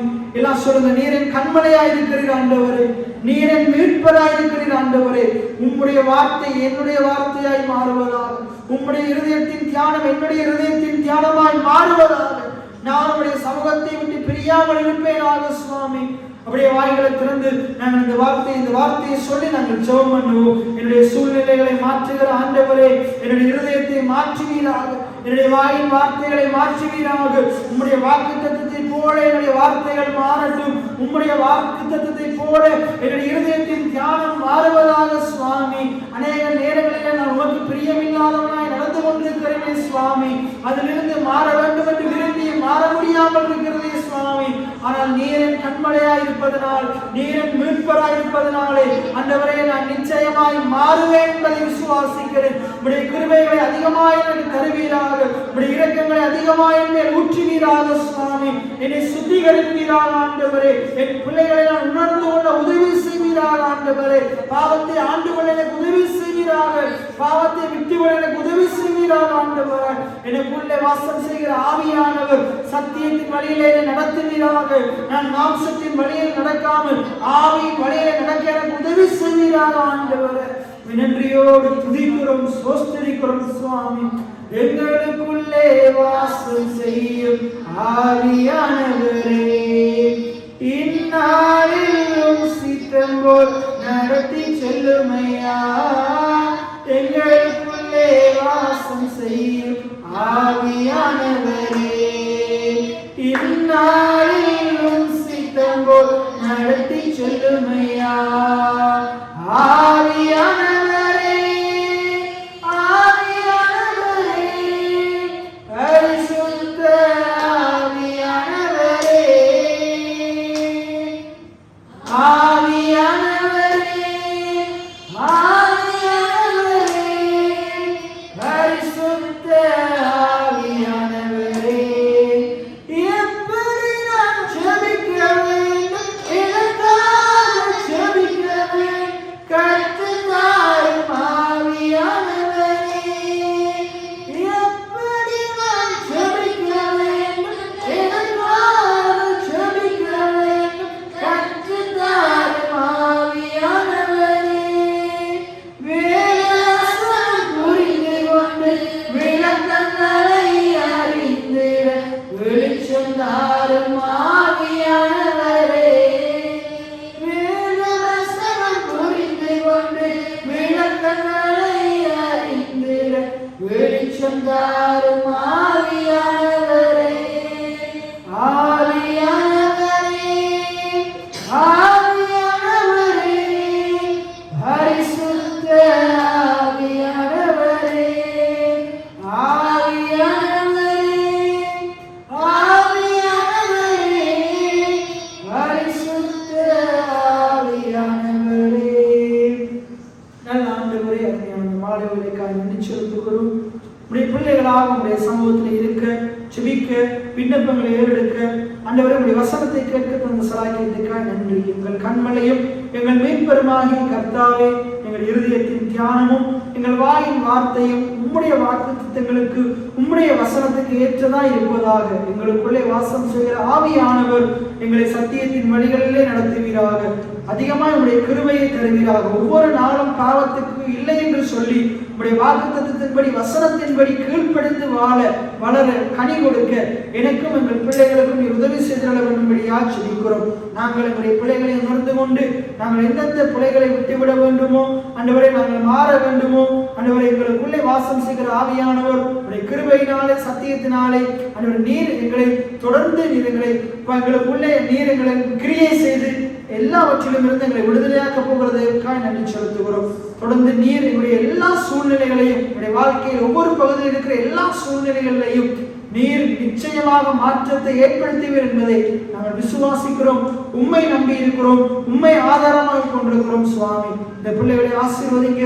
இந்த சத்தியம் இந்த பிள்ளைகளுக்கு நன்றாக நல்ல இடத்துல இருதயத்தில் விதைக்கப்படுவதாக. இந்த பிள்ளைகளுடைய வாழ்க்கையில 30, 60, 100 பலன் கொடுப்பதாக. இந்த கிழமை முழுவதும் நீர் கூட இருந்து நடத்துங்க, ஆசீர்வதிங்க. படிப்பிலும் அவருடைய ஞானத்திலும் அறிவிலும் எல்லாவற்றிலும் நாளுக்கு நாள் பெருகுவார்களாக, வளருவார்களாக. அதே போல எங்களுடைய ஊழியர்களை இன்னும் அதிகமாக ஆசீர்வதிங்க. குறைவைகளை நிறைவாக்குங்க, தேவைகளை சந்திங்க. எங்கள் ஜெபங்களுக்கு விண்ணப்பங்களுக்கு உங்களுடைய சித்தத்தின் விருப்பத்தின் அடிப்படையிலே அதிகமாக நீ பலன் கொடுக்க போறதுக்காக நன்றி. எங்களை தாழ்த்தி உயர்த்தி ஆண்டவராக இயேசுவின் நாமத்தினால் ஜெபம் எடுக்கிறேன் ஜீவனுள்ள நல்ல பிதாவே. என் ஆத்மாவை கர்த்தரை ஸ்தோத்திரி, என் முழுவதுமே கர்த்தருடைய பரிசுத்த நாமத்தை ஸ்தோத்திரி. என் ஆத்மாவை கர்த்தரை ஸ்தோத்திரி, அவர் செய்த சகல உபகாரங்களை மறவாதே. ஆமென். கர்த்தர் ஒவ்வொருவரையும் ஆசீர்வதிப்பாராக.